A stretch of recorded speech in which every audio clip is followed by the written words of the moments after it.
Eto, may susunduin kami dito sa train station dito sa Hupov. Yan. Ilang minuto lang dadating ng aming ito ang train station sa Hupov.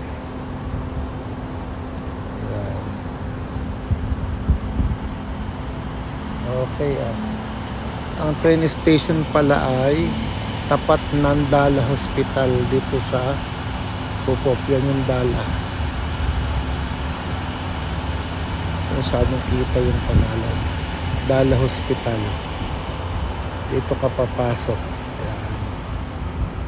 Hupov train station. Waiting sa aming kaibigan.